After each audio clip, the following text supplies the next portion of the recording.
All right. So, Matt, I was telling a family member the other day that I was having trouble paying our water bill, and they sent me a get well soon card. That's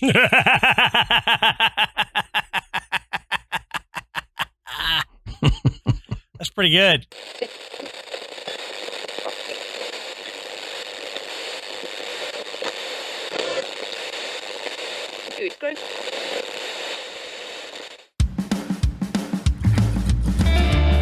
Good evening, everybody, and welcome to the Graveyard. Thank you for joining us tonight. My name is Adam. And my name's Matt. Now, pull up a tombstone or settle into your casket and get comfortable, because this is Graveyard Tales. All right, everybody, here we are again. And Matt, are you doing all right tonight? Oh, I'm doing so good. Excellent. I'm doing so good. Excellent. So, for you guys that don't know, we're supposed to be dark this week, but in Graveyard Tales fashion, Matt and I don't like being dark for 2 weeks in a row. So by being dark, that's a week that we usually take to, either have a little bit of time off, which that's not normal because we're usually researching and stuff like that during it. But it's a time in our schedule where we don't have ads scheduled. So we are dark that week. Well, sometimes it happens where we're dark 2 weeks in a row. And Matt and I are just, we're too ADD and stuff to have that happen. We got to have stuff coming out. Got to have it coming out. So what we like to do is we do a bonus episode on those, which is a lot more like one of our Patreon episodes. And this week, it is Matt's turn to get a bonus episode. So I'm going to hand it over to Matt and just let him take it away. All right. So I got the opportunity to hijack the show. and I've not told Adam the subject matter of tonight's show. It's a little scary. He is hearing it for the first time, so you can get his reaction. And he just took a drink. I wish I had just yelled it out so I could get a spit take when I say it. Spit all over his microphone. Yeah, that would have been great. So tonight, because I'm in charge, we are going to do SuperHumans. Oh, my God. How did I not see this coming?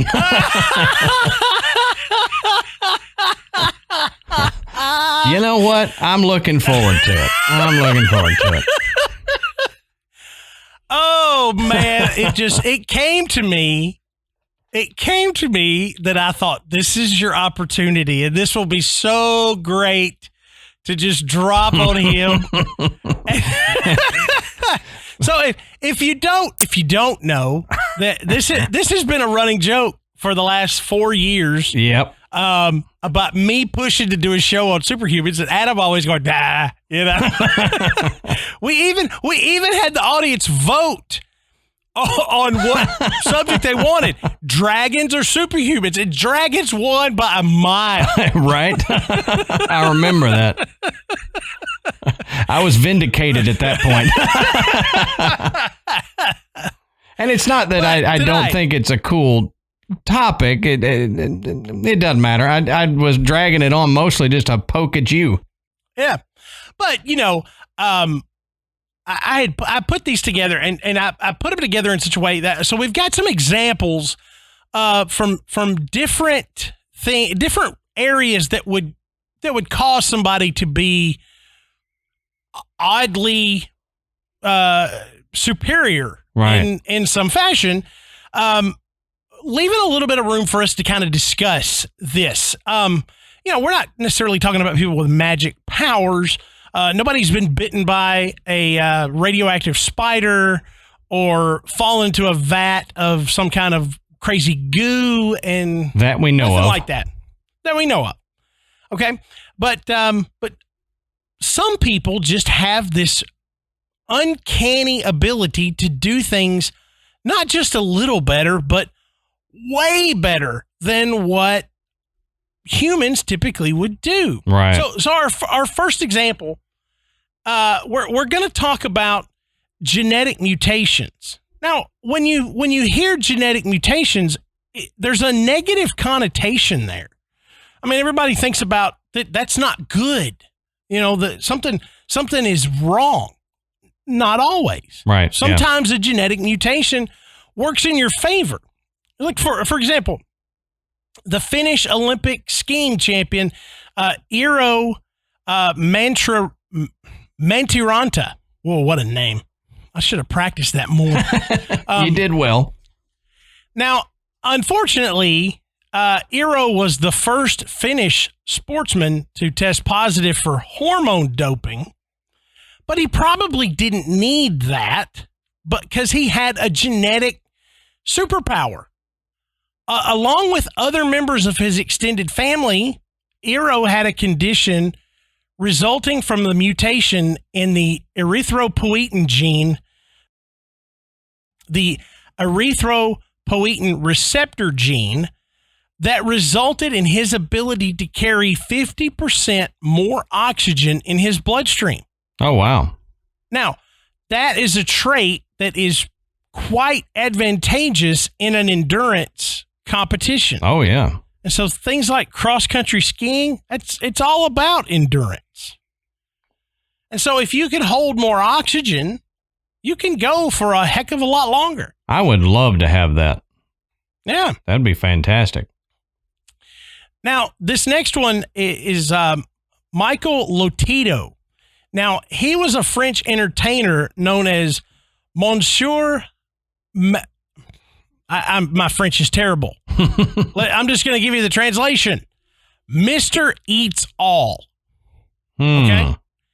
Now, throughout his career, Michael ate all manner of non-consumable objects made from everything like glass, rubber, metal, which he would often accompany by downing mineral oil. Whoa. I know what drinking mineral oil does. Yeah. So I hope he didn't eat any bullets. Right. Feel bad for his toilet, man. That's like Prairie.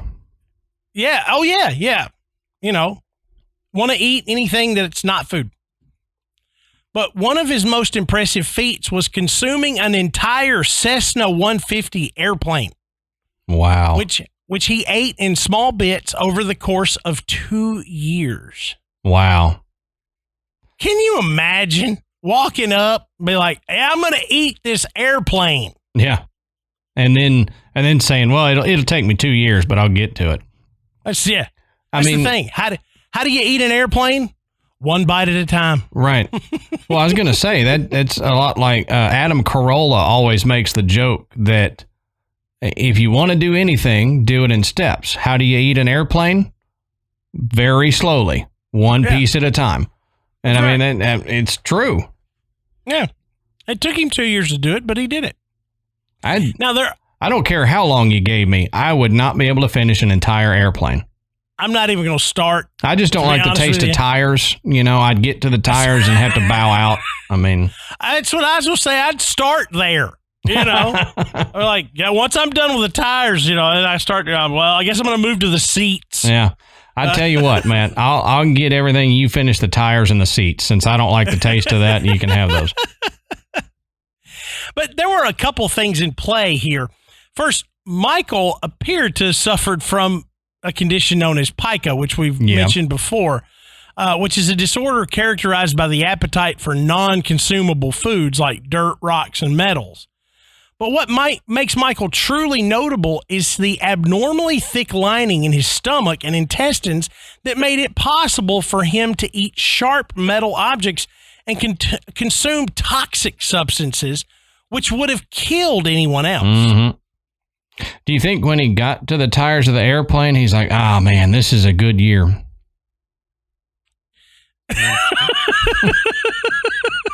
God. Sorry.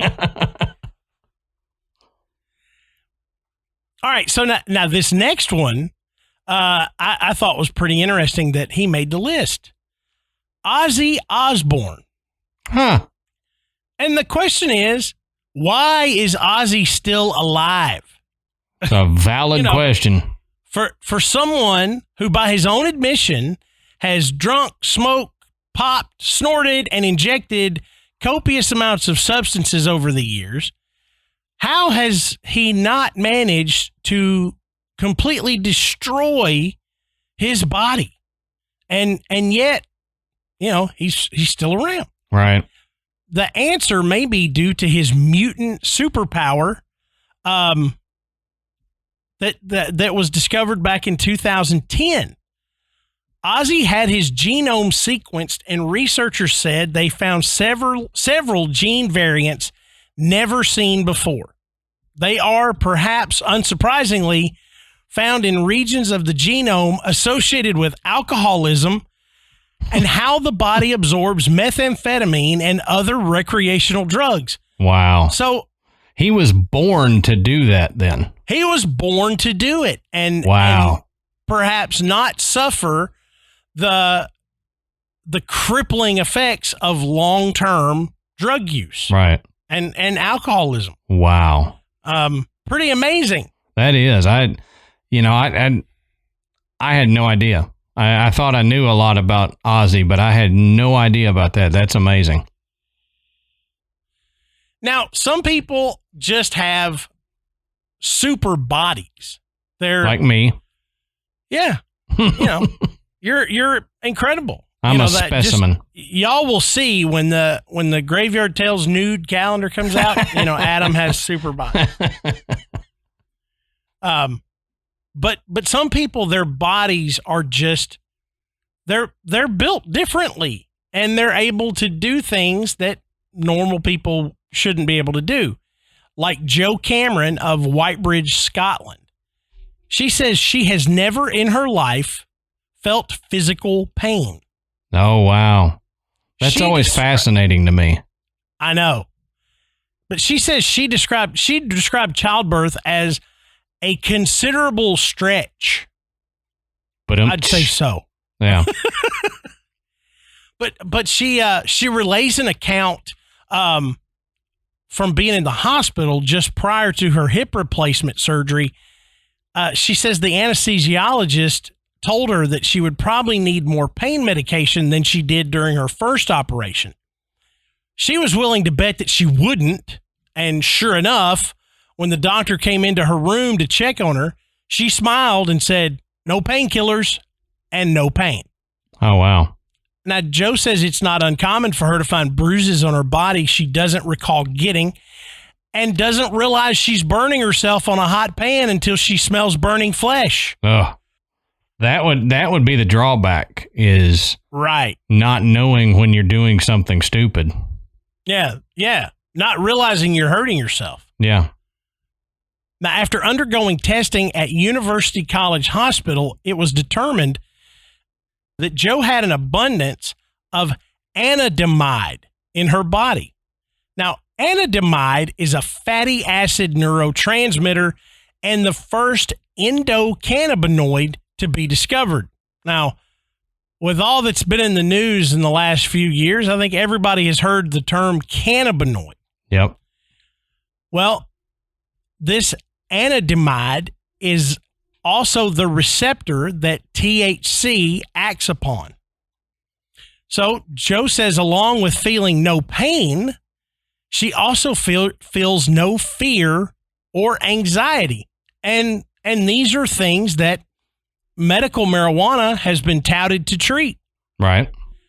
Now, during an interview with The Guardian, Jo says that she believes her father had the same condition, since he never complained about an old war wound and was generally a happy, open-minded person. So it's hereditary then. Yeah, quite possibly. Pretty amazing. This overabundance of this neurotransmitter actually prevents you from feeling pain. That's wild. I know. But I can see where that could be quite dangerous. If there's a lot of things that I don't do because I know it's going to hurt. Yeah.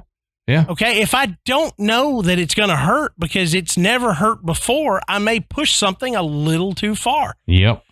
But at the time of this interview, Joe was about 72 years old. So she had managed to, to live a pretty long life without any substantial problem. But this next guy, man, this is crazy. And I know we can't show you the video here for the people watching the video, but you need to go find it. It's Master Ho, okay? And Master Ho is a kung fu master, but his kicks and punches aren't the only thing to be concerned about if you wind up in a fight with him. All he needs to do is give you the finger. No, not that one. Not the one I'm good at. No, his index finger. Master Ho has a finger of steel. Really? Which I thought, how do you know that you've got a really strong finger? Yeah. Do the elevator doors close faster for you? Right. Did the Pillsbury Doughboy become a donut because you poked him too hard? You're picking your nose and break your nose. That's right. But Master Ho can pierce coconuts using only his index finger. And you have to see this, okay? I mean, I could tell you all day. You got to see this. Him jabbing his finger into a coconut. That's crazy. It is crazy. Now, he says he trained by poking trunks of banana trees, which I've got banana trees in my yard. They have a trunk that's pretty stinking hard. But he gradually worked his way up to coconuts. Now, we know that coconuts are hard, but did you know that researchers from Malaysia actually produced bulletproof body armor from coconut sheath? I didn't know that. Yeah, it actually works. That gives you an idea of just how hard that coconut sheath really is. Yeah. And Master Ho can poke his finger right through it. Wow. Now, on June 21st, 2009, he pierced 4 coconuts in 30.81 seconds. Whew. Now that put him in the Guinness Book of World Records. Which I thought why is there a record for most coconuts poked by your finger? Right. He must have created that. Of course he did. There's nobody else out here trying this. I'm not. No. Not without a hammer drill. Right. So 2 years later, on April 21st, he broke his own record by piercing 4 coconuts in 12.15 seconds. Wow. Okay. Now he cut it in more than in half. Yeah. I mean, he That's is just bam, jamming bam, this bam, bam. finger. It is insane. Wow. You actually see the coconut milk like spurting out once he gets his finger in there. It's nuts. That's wild. Okay. I mean, imagine if he walked up to you and just went, "Hey, excuse me," and just jabbed his finger right through your shoulder. You're like, "Oh my God." Right in your forehead and you're done. Yeah, he's like the human, the thing they use to shoot cattle with, right between the eyes, Nuts. It's coconuts, actually. Yeah, very nuts. Cocoa nuts. Now, this next guy is John Ferraro. He's also known as Gino Martino. And, he's pretty hard-headed. Not stubborn. He's literally hard-headed. Gino has an incredibly strong skull, allowing him to break concrete over his head. Wow. Now, his feat of having 45 concrete blocks split over his head put him in the Guinness Book of World Records. Now, Hammerhead, as some call him, even had bowling balls dropped on his head from 15 feet. Why? I don't know, but if he could have these concrete blocks, what else could I do? True. My thing is you're beginning to get, you're walking a thin line of, I'm going to try this, but it could kill me. Yeah, right. Exactly. How do you find out you have something like that, though? That's my thing. Do you just like trip one day and you break a wall? I don't know. I'm guessing he probably was goofing around, as a kid and headbutted somebody, or like you said, fell and busted his head through the wall or something. And we're like, oh my God. Yeah. It's like, it didn't hurt. And like a cartoon, you put your head through a brick wall. But Ferrara was studied by Harvard Medical School, which determined through an MRI that his skull measured 16 millimeters thick, which is over 2.3 times more than the average human skull, making it one of the thickest skulls ever x-rayed. Wow. So I guess, he's got a really thick skull, means he got a smaller brain. So he could try this kind of stuff. That makes a lot of sense. That's how you get the idea of, hey, crawl up there. No, a little bit higher. Now drop that bowling ball on my head. Yeah, drop it. I'm going to headbutt it like a soccer ball. Are you sure, man? Yeah. Oh, yeah. Yeah, we got this.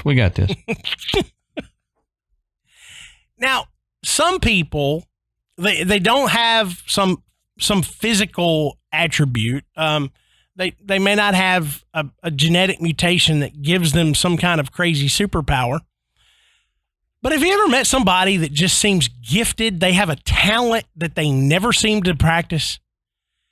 Someone who picks up a guitar for the first time and is suddenly plucking out a tune. Yep. Or the guy that can hit 3-pointers with ease the first time he ever picks up a basketball. Now, these superhumans have a mental gift that is so uncanny, people routinely test their ability, and they rarely fail.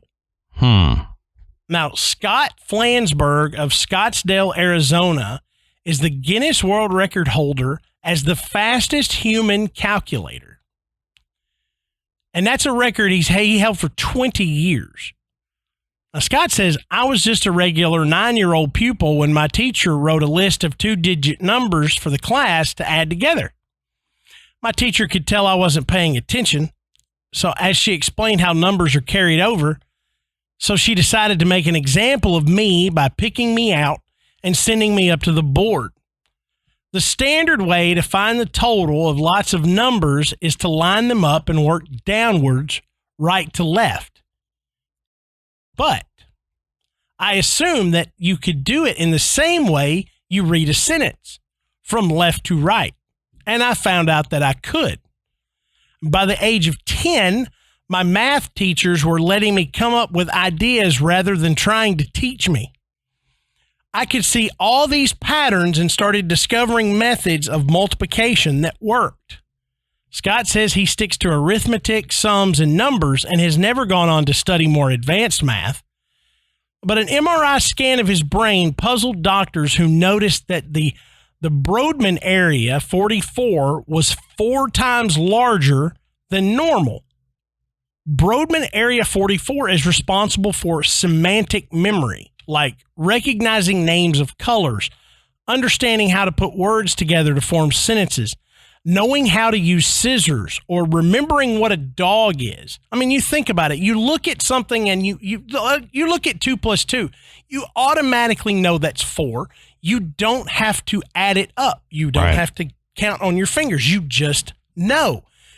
So the area of your brain that holds on to that is much, much larger in Scott. So it allows him to work these calculations and see these patterns to come up with solutions much faster than, you or I could do.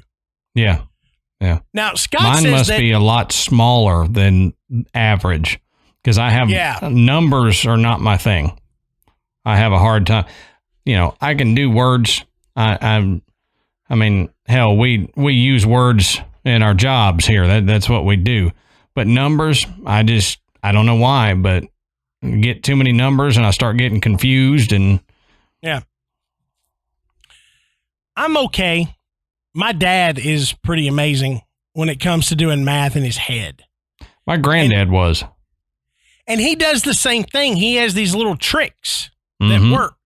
And, that's what he does to, quickly add up numbers or find percentages. That always amazed me, is how he could calculate a percentage. Yeah. And I don't mean like 10%. I mean like 33%. Something like that. He could just do it right there in his head quickly. Now, if you're as old as me, you remember the sitcom Taxi. Adam, do you remember Taxi? I do. I didn't watch it much, but I do remember it. Yeah. Well, one of the stars is also a superhuman. And before you guess, it's not Tony Danza. Well, dang. But actress Mary Lou Henner is only one of 25 confirmed cases of hyperthymesia, which allows her to pinpoint the smallest details of her life on nearly any given day. Oh, wow. Now, she has appeared on television to speak about her amazing memory and has had it tested. You give her a date, any date, and Mary Lou can tell you what day of the week it was, what she ate, what she wore, who she spoke to, and on and on. That's incredible. It doesn't have to be anything special. She just remembers without even trying. Now, there are times I can't remember what I ate for breakfast. Yeah, exactly. Or even if I ate breakfast. Yeah. Our brains are wired to forget mundane details that aren't vitally important. Right. But for people with hyperthymesia, nothing is mundane and nothing is forgotten. That's crazy. I have a lot of crap rattling around in my head. But if you ask me what I was doing on, June 3rd, 1987, I'm not going to be able to tell you. Yep. Well, and there's a lot of stuff I'm kind of glad I forgot, Sure. and I'm sure that's the way it is with a lot of people. I think it almost might be a curse if you can remember absolutely everything that you did at every moment of every day. Oh, I know. I mean, just to never, ever forget the simplest thing. Mm-hmm. I mean, that blows me away. She doesn't even have to pay attention. It just sticks and it never comes out. That's crazy. Yeah. Yeah. I've done a lot of crap I want to forget. Yeah. Right. But these are just some examples in some different areas where superhumans exist. And I mean, some of them are crazy and silly. Some of them are just oddly unique. Some people, as we've talked about, have a brain issue that allows them to do these things. And of course, if you've ever seen the movie Rain Man, you understand how some individuals with autism have this strange ability to remember things, to be able to play music that they've never played before, or to look at something and be able to count how many are there. I mean, just odd things that most people could never even dream of being able to do. Right.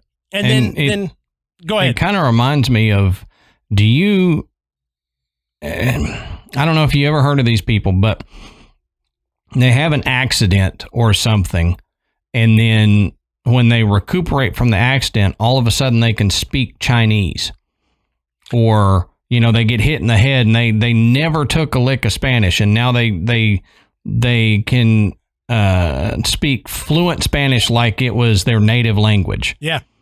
Oh, I've got one of these. Oh yeah. Okay, so what language can you speak? I can't. Oh. I can speak English, and very poorly, I might add. Right. But this didn't happen directly to me, but it happened with a speech therapist that I know, and he was working with a patient that had a stroke. Mm-hmm. And so that particular day, the first thing he asked him to do was, okay, I want you to recite the alphabet.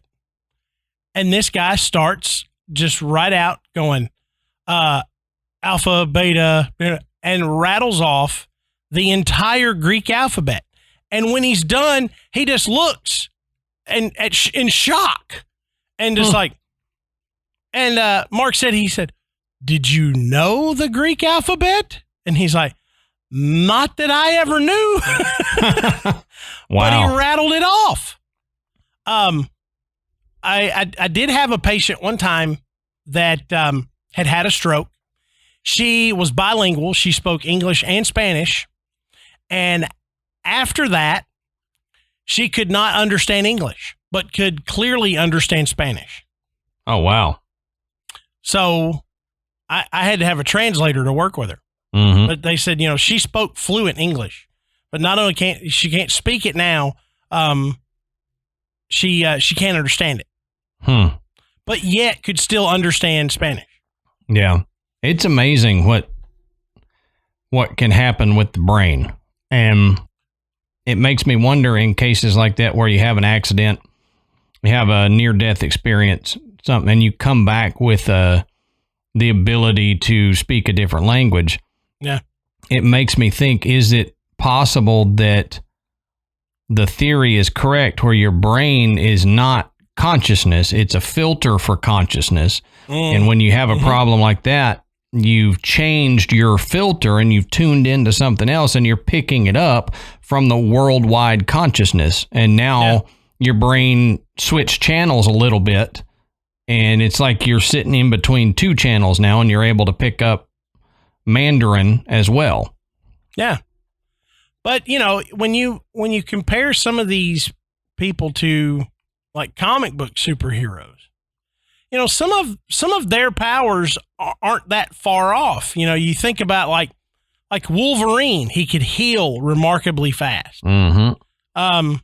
There are people that heal incredibly fast, not fast enough to be able to shoot knives out of their knuckles, but they do heal fast. So there's similarities here that make these people seem superhuman. And about this, Adam, but I'm going to announce it on the show. I have a superpower. Okay. How COVID affects your smell and taste. Okay, well, I lost smell and taste when I had COVID back in November. Yep. And taste came back, and then smell came back, but I can no longer smell poop or farts. That's right. I remember that. That is my superpower. You lucky dog. I cannot smell the litter box. I cannot smell the bulldog's fart. I can walk into a truck stop bathroom and I smell nothing. Wow. I remember you telling me that, and I wish I had that because doo-doo is my kryptonite, as you know. And if I could get rid of that would be great. It's just, I keep thinking it's just going to come back one day, and it hasn't. But I can smell other things that are gross. Like I can smell skunks. I can smell a car burning oil. I mean, I can smell all of that. Rotten eggs. I can smell it. Can't smell poop. Can't smell farts. That's amazing. So jealous. You heard it here. I have revealed my true identity. Yeah. He is the anti-poop. Oh, I'm the arch villain of the one who dealt it. You remember that? I don't. What was the name of that movie? It had Ben Stiller and William H. Macy was the digger, and he had that shovel and the chest protector, the catcher's chest protector. What was the name of that damn movie? Somebody knows. I can't remember. Yeah, it was somebody Mystery Men. Oh, okay. Mystery Men was it? Yeah. And what Pee Wee Herman was talking about, the one who dealt it. Yeah. So anyway. Y'all will have to forgive me real quick. They are, for some reason, shooting off fireworks in my neighborhood already. And when you hear this, it'll be after July 4th, but we're recording this before the 4th. Yeah. And I don't know why, but they're just shooting them off, and my dogs are going crazy. So you might hear the dogs, you might hear the fireworks, my stupid neighbors.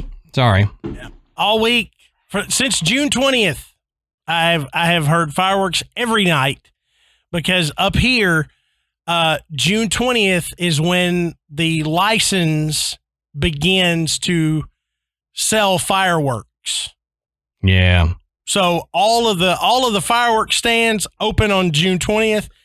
They close on July 5th, and from the 20th to the 5th, that's all you hear. In fact, in my neighborhood, we hear it, for the next 2-3 weeks after, and my dogs hate them. Yep. We always say Boone does not like the booms. No. But anyway, I hope you enjoyed this. I get to hijack the show and talk about SuperHumans. As Adam said, we don't like to have back-to-back weeks where there's no new content for our listeners. And so this is just one of these things. This is much like one of our Patreons. So if you enjoyed this show, you may want to check out becoming a patron and looking at the pretty large catalog of episodes that we have. And for our top tier members, you actually get to see the video now of us doing the show, the regular shows, the Patreon shows. Right. So you get a little bit more, and you're helping out the show. And Adam and I greatly appreciate it. Patreon.com/Graveyard Tales. That's right. And while you're at it, you can go over. If you're looking for that link, you can go to graveyardpodcast.com, and you can find the link to become a patron. But you can also find links to purchase Graveyard Tales merchandise, and you can listen to the show. So check out that website, to find out all of that stuff. Don't forget to rate and review us on iTunes. It is the easiest way for Graveyard Tales to come up the charts, which just makes it easier for people to find. Mm-hmm. So, all right. So thanks for tuning in, guys. And until next time, we'll save you a seat in the graveyard. See you soon.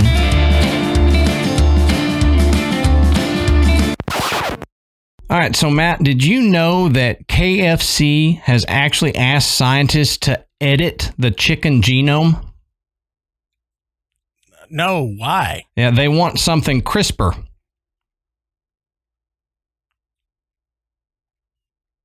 CRISPR is the gene editing system.